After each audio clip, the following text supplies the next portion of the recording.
بزرگان دین کے واقعات کے سلسلے میں بعض اوقات بڑی غیر مستند اور ناقابل یقین باتیں پڑھنے اور سننے میں آتی ہیں کہ اب جیسے آپ نے کہا کہ معرفت الہی حاصل ہو نہیں سکتی، اور ایک مستند بزرگ فرماتے ہیں کہ میں ساری کائنات کو اپنی ہتھیلی پر دیکھتا ہوں۔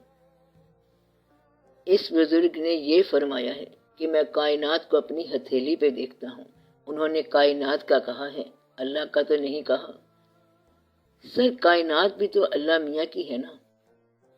کائنات اللہ کی مخلوق ہے، اس کی معرفت مخلوق کی معرفت ہے۔ میں خالق کی معرفت کہہ رہا ہوں، اور مخلوق کی معرفت کا ہونا ممکن ہے۔ یہ خالق کی معرفت کی بات ہو رہی ہے، مخلوق کی معرفت کی بات کر سکتی ہے۔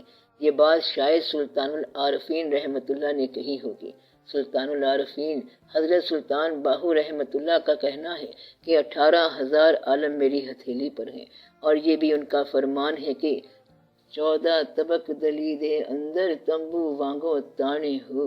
یہ ساری باتیں جو کر رہے ہیں وہ آپ کے لیے کر رہے ہیں، اور آپ کو سنانے کے لیے، چونکہ آپ ان کی بات مانتے ہو۔ اب انہوں نے نہ 14,000 گنوائے ہیں، نہ کسی کو 14 طبق دکھائے ہیں، اور نہ 18,000 عالم کی بات سمجھائی ہے، اور نہ رائی کا دانہ ہم نے ان کی ہتھیلی پر دیکھا ہے۔ مثلا اگر تمہیں بات سمجھ آئے تو سارا آسمان تیری نگاہ میں ہے، اور یہ واقعی تمہاری نگاہ میں ہے۔ اتنی سی تمہاری آنکھ اور اتنا بڑا آسمان اس کے اندر آ گیا، اور ساری کائنات آنکھ کے تل میں ہے۔ کروڑوں ستاروں کو دیکھنے والی صرف آنکھ ہے۔ اب اگر یہ کہہ دیا کہ سارا آسمان میری آنکھ میں ہے اور نگاہ کو بھی آپ دل میں رکھ لو، تو آپ کہہ سکتے ہو کہ سارا آسمان میری ہتھیلی پر ہے۔ یہ سمبل ہے۔ اب ایک ستارہ آپ لے لوں تو اس کی روشنی زمین پر آنے میں کروڑوں سال لگ جائیں، کروڑوں سال نور چاہیے اس کو۔ سال نور آپ کو پتہ ہوگا ہی روشنی کی رفتار کیا ہے، 1,86,000 میل فی سیکنڈ۔ پھر گھنٹے بناؤ، سالوں کے سیکنڈ بناؤ، پھر ضرب دو تو کروڑ سال سے روشنی زمین پر ہے۔ انہوں نے کیسے دیکھ لیا؟ بس دیکھ لیا اور ادراک کر لیا۔ پھر وہ یہ کہتے ہیں کہ جو کچھ ہے یہ غیر ہے، اور یہ سب وہم و خیال ہے، ہونا نہ ہونا بات صرف اللہ کے امر کی ہے، اور ہم امر کو جانتے ہیں۔ بات اتنی ساری ہے۔ جلوے میری نگاہ میں کونوں مکاں کے ہیں۔ جب تو مالک کونوں مکاں کے ساتھ ہو گیا تو تمہاری نگاہ میں جلوے کونوں مکاں کے ہی ہوں گے۔ یہ صرف ماننے والے کی بات ہے۔ نہ ماننے والے تو حضور اکرم صلی اللہ علیہ وآلہ وسلم کے بارے میں یہ نہیں مانتے کہ آپ صلی اللہ علیہ وسلم سب کچھ جاننے والے ہیں۔ اس لیے آپ اس بات پہ گھبرایا نہ کرو کہ بزرگ جانتے ہیں یا نہیں جانتے۔ مثلا میں ایک بات جانتا ہوں کہ ہر آدمی مر جائے گا، کیا اس بات میں کوئی دقت ہے؟ بلکہ یہ سب جانتے ہیں کہ یہ سارا عالم فانی ہے، جو پیدا ہوا وہ فانی ہے۔ اسی طرح علم بنتا ہے اور پھر بڑھتا جاتا ہے۔ یہی تو میں کہہ رہا تھا جو آپ نے فرمایا کہ ہمارے نبی کریم صلی اللہ علیہ وسلم نے فرمایا کہ یہ عرفان کی حد ہے، تو یہ تو ایک عام آدمی بھی جانتا ہے کہ ہم خدا کو نہیں جان سکتے۔ نہ، اگر عام آدمی یہ بات کہے گا تو یہ گستاخی ہوگی۔ اگر کوئی شخص یہ کہے کہ ہم خدا کو نہیں جان سکتے تو یہ بڑی گستاخی ہے۔ اللہ کو جاننے کے بعد اگر کوئی یہ کہے کہ ہم اس کو جان نہیں سکتے تو یہ پہچان ہے۔ اللہ کہتا ہے کہ میں نے مخلوق کو پیدا کیا تاکہ میں پہچانا جاؤں۔ ایک عام آدمی اگر کہتا ہے کہ میں اللہ کو نہیں پہچانتا تو وہ گستاخ ہے اور کافر ہے۔ دوسرا آدمی کہتا ہے کہ مجھے اللہ کو پہچاننے کی خواہش ہے، تو کہو کہ اچھا کوشش کرتے ہیں۔ عمر گزری چلتے چلتے، قطرہ سمندر میں جا ملا اور پھر سمندر بہت وسیع نکلا۔ آخر کار قطرہ کہتا ہے کہ سمندر کی وسعت سمجھ نہیں آئی، لیکن یہ بات وہ اس راستے پہ چلنے کے بعد کہنے کے قابل ہوا، اور یہ ادب سے کہا ہے۔ پہلا شخص جس نے سفر شروع ہی نہیں کیا، وہ اگر ایسا بیان دے تو سمجھو وہ گستاخی سے کہہ رہا ہے۔ اس لیے کافر بھی یہ بات کہہ سکتا ہے کہ ہم اللہ کو سمجھ نہیں سکتے، اور یہ جو علم والا کہے گا کہ ہم اللہ کو سمجھ نہیں سکتے، یہ ادب سے کہے گا۔ مثلا ایک شخص کہتا ہے کہ تیرے ابا کی کتنی طاقت ہے؟ وہ جواب دیتا ہے کہ ابا کی کوئی طاقت نہیں ہے۔ دوسرا شخص کہتا ہے کہ تیرے ابا کی طاقت کتنی ہے؟ کہتا ہے ابا کے ساتھ تو محبت ہی محبت ہے، میں طاقت کو نہیں مانتا۔ اب سمجھ آئی کہ پہچان میں کیا فرق ہوتا ہے۔ ایک شخص کہتا ہے کہ تیرے دوست کا کیا حال ہے؟ وہ کہتا ہے کہ ہم نے کبھی اپنے دوست کی طرف دیکھا ہی نہیں، یہ گستاخ آدمی ہے۔ دوسرا شخص کہتا ہے کہ تیرے دوست کا کیا حال ہے؟ تو وہ کہتا ہے کہ اس کی طرف ہم کبھی دیکھ ہی نہیں سکتے، یہ شوق والا شخص ہے۔ تو دونوں نے دوست کی طرف آنکھ اٹھا کر نہیں دیکھا، ایک نے گستاخی سے اور دوسرے نے ادب سے۔ گستاخ آدمی بھی آنکھ اٹھا کر نہیں دیکھتا اور مؤدب بھی نہیں دیکھتا۔ اس فرق کو ضرور سمجھو، پھر بات سمجھ آئے گی۔ اس لیے پہچان کی بات عام آدمی کی بات نہیں ہو رہی، عام آدمی کا فارمولہ اور ہے۔ اللہ کا منشا ہے کہ میں پہچانا جاؤں، تو اس کو پہچاننے کی کوشش کرو۔ پہلے اپنے آپ کو پہچانو گے تب اللہ کو پہچان پاؤ گے۔ میں نے آپ کو کتنی بار سمجھایا ہے کہ اگر آپ اپنے کان کو دیکھو تو یہ کوئی اور شے مانگتا ہے۔ کان کیا مانگے گا؟ آواز مانگے گا، کسی اور کی آواز مانگے گا۔ نگاہ جو ہے کسی اور طرح کے منظر مانگے۔ گویا کہ آپ کا تمام جسم جو ہے یہ غیر کائنات سے متعلق ہے، یعنی باہر کی کائنات سے متعلق ہے۔ اس طرح دل بھی کسی دلبر کی اطاعت سے کائنات سے متعلق ہے، اور روح کائنات کے مالک سے متعلق ہے۔ جب آپ مقام روح پہ آؤ گے تو آپ مالک کائنات سے متعلق ہو جاؤ گے۔ اگر اپنی نگاہ تک رہو گے تو نظر تک پہنچو گے۔ نظر کیا مانگتی ہے؟ کسی اور کا جلوہ۔ کان کس کی آواز سننا چاہتا ہے؟ کسی اور کی۔ ذہن کیا سوچتا ہے؟ کسی کا خیال۔ دل کیا چاہتا ہے؟ کسی اور کی دل بری۔ روح جو ہے یہ مالک کی بات سنتی ہے کہ مالک کیا ہے۔ اپنی روح کو پہچان لو تو گویا آپ نے امر الہی پہچان لیا۔ جب آپ نے امر الہی پہچان لیا تو کچھ نہ کچھ اور آگے چلیں گے۔ پھر آپ یہ پوچھیں کہ ارادے بنتے کیسے ہیں، ارادے ٹوٹتے کیسے ہیں، دعا منظور کیسے ہوتی ہے، دعا نامنظور کیسے ہوتی ہے، اور پیغمبر پر ایمان لانا کیوں ضروری ہے، اللہ کا منشا کیا ہے، میرے ہونے کا کیا فائدہ، میرے نہ ہونے کا کیا فائدہ ہے، مجھے بھیجا کیوں گیا، پھر مجھے بلایا کیوں گیا۔ ان سوالوں کا جواب حاصل کرو گے تو ساری معرفت حاصل ہو جائے گی۔ اس لیے یہ جان لو کہ معرفت الہی آسان ہے۔ سائنس کی روح سے ذہن میں خیال آتا ہے اور ذہن جو ہے وہ ریفلیکسز کو کنٹرول کرتا ہے، جبکہ دین میں دل کا زیادہ ذکر ہے۔ دین کے اندر ذہن، دل اور روح کی ایک باؤنڈری لائن ہے۔ کوئی سائنس آج تک یہ طے نہیں کر سکی کہ یہاں ذہن ختم ہو جاتا ہے اور یہاں سے دل شروع ہوتا ہے۔ سائنس میں صرف ذہن اور دل اصطلاح ہے۔ سائنس یہ نہیں بتا سکتی کہ ذہن میں جو خیال آتے ہیں وہ کہاں سے آتے ہیں، اور کسی ذہن میں آنے والا خیال تو کئی زمانوں پر محیط ہوتا ہے۔ مثال کے طور پر پاکستان بنانے کا خیال کس کو آیا اور کیسے آیا؟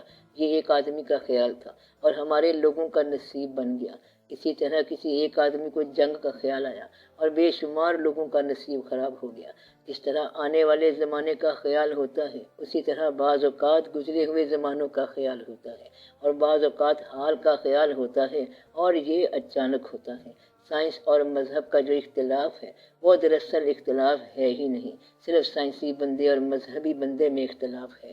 سائنس جو ہے وہ اللہ تعالیٰ کی حکمت کا نام ہے، اور مذہب اللہ تعالیٰ کی عبادت کا درجہ ہے۔ سائنس جو ہے وہ اللہ تعالیٰ کی حکمت کا نام ہے اور مذہب اللہ تعالیٰ کی عبادت کا درجہ ہے۔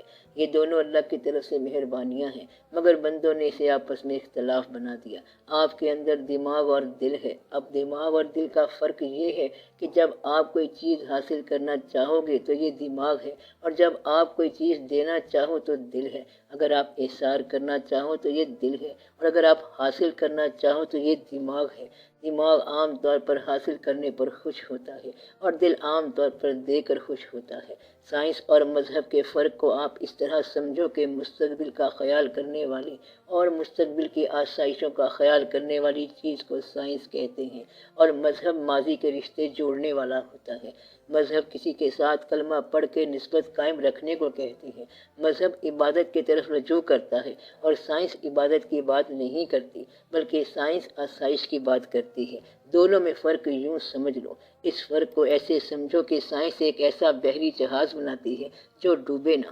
دماغ سے پوچھو تو وہ کہے گا کہ یہ شپ ڈوبنے نہ پائے۔ اگر دماغ سے پوچھو کہ منزل مقصود کہاں ہے تو وہ یہ نہیں بتائے گا۔ منزل مقصود بتانا دل کا کام ہے۔ اگر دماغ سے پوچھیں کہ موسم کیسے بدل گئے ہیں تو وہ کہتا ہے کہ ہوا کی وجہ سے، سورج کی گردش کی وجہ سے، اور زمین کی حرکت کی وجہ سے، اور یہ خط جدی اور خط استوا کی وجہ سے، اور سورج کی روشنی کی وجہ سے۔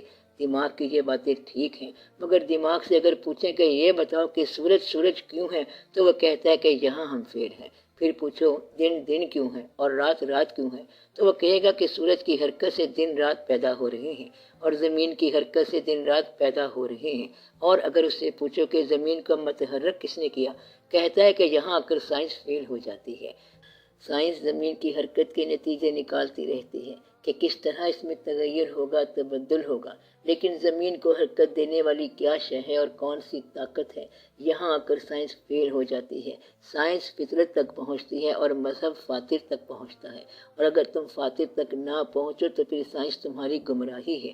اب آپ دیکھو کہ سمندر، جہاز اور دوسرے واقعات سائنس کی بدولت ہیں، مگر پھر بھنور کیا ہے؟ یہ مقدر ہے۔ یہ مقدر کس نے بنایا؟ یہاں سائنس فیل ہو جاتی ہے۔ سائنس کا علم کیا ہے؟ سب قوتیں جو ہیں یہ اپنا دفاع چاہتی ہیں اور اپنے دفاع کے لیے اور موت سے بچنے کے لیے دوسری قوموں پر اٹیک کی تیاری کر رہی ہیں۔ یہ ہے تمہاری سائنس۔ بس سائنس کا اتنا سا علم ہے۔ سائنس کا کام یہ ہے کہ دفاع کو اٹیک سے کنٹرول کرتی ہے، اور دوسرا ملک بھی دفاع کو اٹیک سے کنٹرول کرے گا۔ تو in order to have peace they are preparing for war and they will go to war. Science بیچاری کا کل کنٹرول یہ ہے کہ امن کی خاطر جنگ لڑے گی، اور یہ ہے اصل فساد۔ اگر ہم مذہب کی طرف جائیں تو مذہب میں دوسرے کا حق زیادہ ہے، یعنی دوسرے شخص کو حق دو۔ سائنس کو اگر نیگیٹیوٹی سے بچا لیا جائے اور نقصان دینے سے بچا لیا جائے تو یہ سائنس مذہب ہے۔ جس طرح سائنس نے انسان کی خدمت کی ہے اور زندگی کو آسانی دی ہے، تو اگر زندگی سائنس کو قبول کر لے تو اس طرح کی سائنس عبادت ہے، مذہب ہے۔ لیکن ہماری زندگی نے سائنس قبول نہیں کی ہے۔ آسائش کی ساری باتیں دیکھ لو۔ آسائش اور آرام سے رہنا بیماری کا باعث ہے۔ اگر آپ ٹھنڈے کمرے میں بیٹھے ہو اور باہر گرمی میں نکل آؤ تو بیماری ہو سکتی ہے۔ ہماری میڈیسن بہت ڈیولپ کر گئی ہے، سائنس نے بہت ترقی کر لی ہے، مگر بیماری ختم نہیں ہو سکتی۔ لاہور کتنا بڑا میٹروپولیٹن سٹی ہے، اور میٹروپولیٹن بڑا طاقتور شہر ہوتا ہے، لیکن آپ بھی جانتے ہیں، ہم بھی جانتے ہیں کہ شہر میں مچھر بڑے ہیں۔ بڑی شرمندگی کی بات ہے، مکھیاں بڑی ہیں، کمروں میں چھپکلیاں ہیں، بڑے افسوس کی بات ہے اور بڑی شرمندگی کی بات ہے۔ 20ویں صدی گزار رہے ہیں ہم لوگ، اور ہم اتنے بڑے مہذب لوگ ہیں اور کمپیوٹر کی ایج میں رہ رہے ہیں، مگر مچھر، مکھیاں، چھپکلیاں اسی طرح زندہ ہیں۔ اب اصل بات کی طرف آؤ کہ سائنس نے آپ کو کیا دیا ہے اور کیا نہیں دیا، اور مذہب نے کیا کیا کیا اور کیا نہیں کیا۔ اس بات کو چھوڑو، اب یہ سوچو کہ آپ کی زندگی 4 روزہ ہے۔ سائنس کے ذریعے اپنی زندگی ڈیولپ کرو، اور مذہب کے ذریعے عبادت کرو، اور آرام سے رخصت ہو جاؤ۔ بہتر بات یہ ہے کہ سائنس اور مذہب کو آپ ملا کر چلو، اپنی اس طرح کی گاڑی سے اپنے آخری مقام تک۔ اس لیے بہتر ہے کہ بات یہ ہے کہ ملا کے چلاؤ سائنس کو اور مذہب کو، یعنی کہ دل کو اور دماغ کو۔ اس طرح ساری باتیں ٹھیک ہو جائیں گی۔ اب آخر میں دعا کرو۔ دعا کیا کی جائے؟ پہلی دعا تو یہ کی جائے کہ یا اللہ تعالی ہم لوگوں کو آخری وقت تک صحت اور عافیت سے رکھ۔ یا رب العالمین جو ہمارے عزیز بیمار ہیں ان کو شفا عطا فرما۔ یا رب العالمین جو لوگ اندیشے میں ہیں ان کے اندیشے دور فرما۔ یا رب العالمین جو لوگ ضرورت مند ہیں ان کی ضرورتیں پوری فرما، اور جن کے حالات کمزور ہیں ان کے حالات بہتر فرما۔ یا رب العالمین ہمیں دین اور دنیا کے اندر بہتری عطا فرما اور استقامت عطا فرما۔ ہماری یہ زندگی اور وہ زندگی دونوں بہتر ہوں۔ اپنا فضل رکھ اور اپنے حبیب صلی اللہ علیہ وآلہ وسلم کی محبت عطا فرمائے رکھ، اور ملک کے حالات جو ہیں یہ بھی ایسے بہتر کر دے کہ ملک آنے والے زمانوں تک ہمیشہ رہے اور اسلامی تشخص کے ساتھ رہے۔ کابل کو ہمارے لیے اندیشہ نہ بنا۔ یا رب العالمین کابل کو اسلام کے حوالے سے آزاد فرما، اور یہ بھی اسلامی تشخص کے ساتھ اپنی ترقی پر گامزن ہو، اور یہاں سے لے کر وہاں تک پورے کا پورا اسلامی بیلٹ بن جائے۔ صلی اللہ تعالی علی خیر خلقہ و نور عرشہ سیدنا و سندنا و حبیبنا محمد و آلہ و اصحابہ اجمعین برحمتک یا ارحم الراحمین، آمین۔